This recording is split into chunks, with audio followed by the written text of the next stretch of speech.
Bonjour, bienvenue dans ma bibliothèque. Nous sommes à Montréal le 5 mai 2014. Mon nom est Bruno Lalonde. Dans une vidéo consacrée à Jacques Lacan, une improvisation libre, hein, n'est-ce pas? Euh, j'ai omis de vous dire que Pierre Robert était également un professeur d'université. Il n'a pas quitté une situation, il n'a pas que quitté une situation financière fort avantageuse. Ses parents étaient très riches. Il a quitté également une situation. Je vous ai raconté que ce moine laïque pratiquait l'érémétisme, pratiquait également une vie de prière, une vie de contemplation, d'étude, de réflexion, de méditation. Et il publie également cette petite brochure que je vous montre à l'écran, qu'il fait parvenir à ses amis, dont moi. J'ai ici, à quelque part, dans cette bibliothèque infernale, une, une copie de son journal qu'il a écrit par son expérience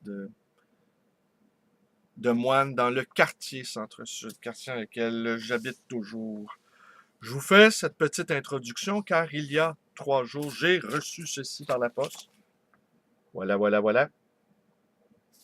Et c'est mon ami Richard Fournier, écrivain et poète de Québec, qui, à la suite de cette vidéo consacrée à Lacan, me dit simplement, m'écrit ceci. Salut Bruno, savais-tu, ô libraire, que l'autre, Jacques, avait un frère? Bonne journée, Richard Fournier, le 30 avril 2014. Oui, Richard, je le savais, Marc-François Lacan était le frère de Jacques et que c'était un moine bénédictin. La preuve en est ici que j'ai ce livre-là de Marie Balmary qui lui est consacré. Hier après-midi, j'ai aidé mon ami Michel le psychanalyste, à déménager son fauteuil, son récamier de psychanalyste. On s'est bien amusé. On a déplacé un de ses outils de travail, un récamier qui date de presque d'une centaine d'années. Et il en a entendu de ses confessions, il en a recueilli de ses témoignages.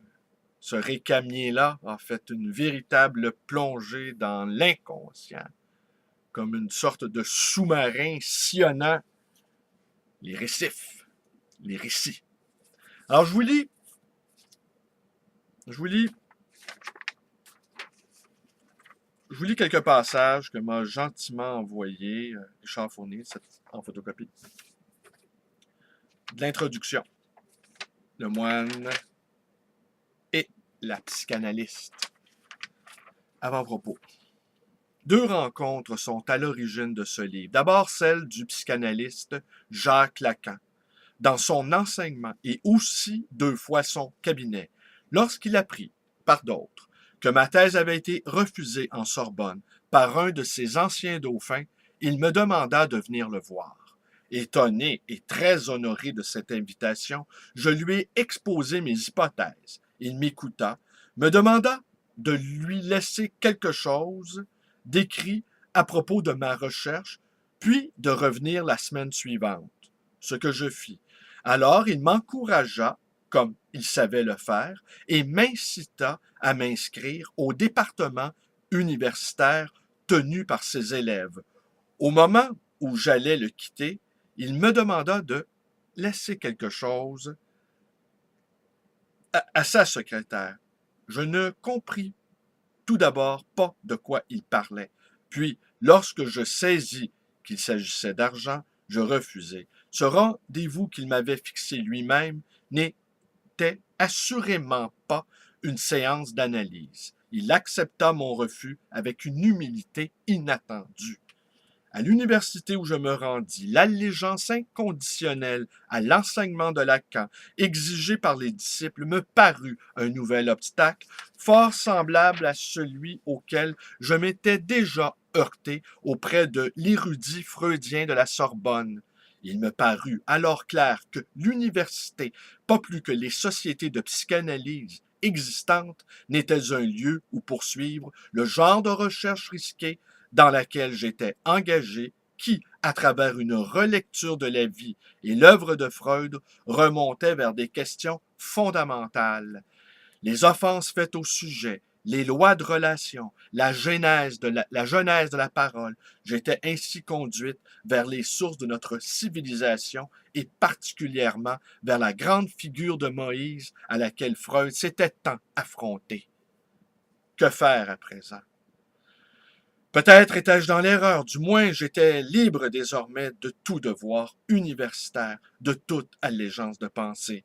À défaut d'idées claires sur la direction à prendre, il me vint un désir, celui de rencontrer Marc-François Lacan, plus couramment appelé Marc, frère cadet du psychanalyste et moine bénédictin, lui demander comment il s'arrangeait, lui, de la double lecture des textes bibliques dont il était un interprète écouté et de l'œuvre de son frère qu'il suivait attentivement. Me trouvant en vacances durant la semaine sainte dans un lieu pas trop éloigné de son monastère, je pensais à lui tout en supposant qu'il serait difficile de le rencontrer en ces jours de recueillement et de grands offices. Cependant, sachant que je ne reviendrais pas de sitôt dans la région, je l'appelai. Il me répondit qu'il me recevrait bien volontiers, mais, ajouta-t-il en s'excusant, il n'avait que le matin du vendredi saint à me proposer.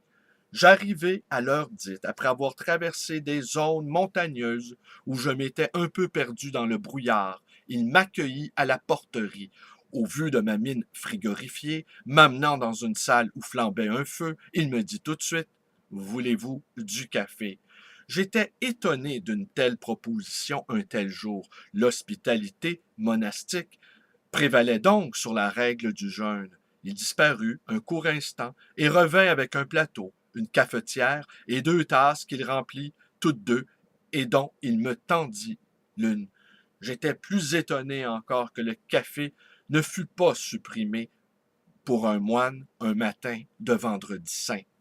Nous commençâmes à parler de tout ce qui venait et, je m'en souviens, dès la première minute de ce que nous comprenions l'un et l'autre de l'expression l'image de Dieu, nous nous trouvâmes en accord sur ceci.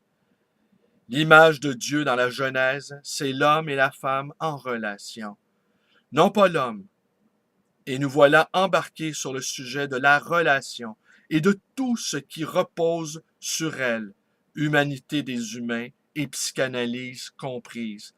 Qu'un vieux moine soit aussi certain de l'importance essentielle de la femme pour l'homme, de l'homme pour la femme, à complète égalité, suscita à la fois mon étonnement et mon intérêt.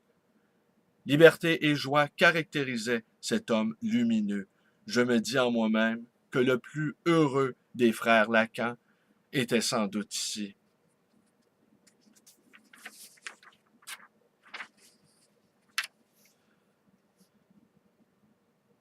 Comme dans un conte, je m'étais trouvé devant 2 personnages, 2 frères, qui m'avaient tous deux étonné en m'accueillant de bien différentes façons. Le premier m'avait demandé de l'argent, là où je ne le pensais pas en droit de le faire. L'autre m'avait offert une boisson au moment où je n'imaginais pas qu'il le fît. Mes prévisions se révélaient fausses dans les 2 cas. L'un voulait jouir d'une chose dont il me privait, l'autre me donnait à jouir d'une chose dont lui-même se privait.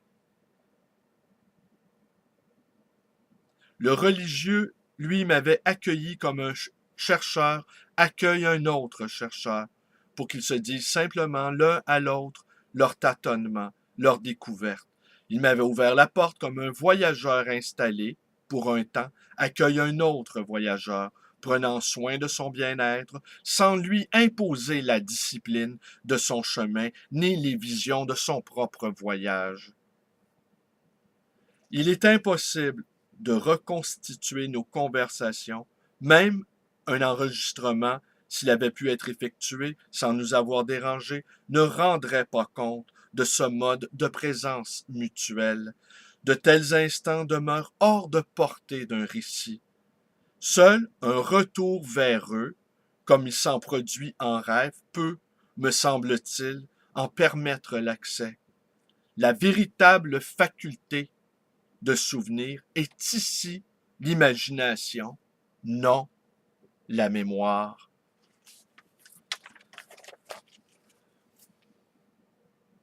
Voilà.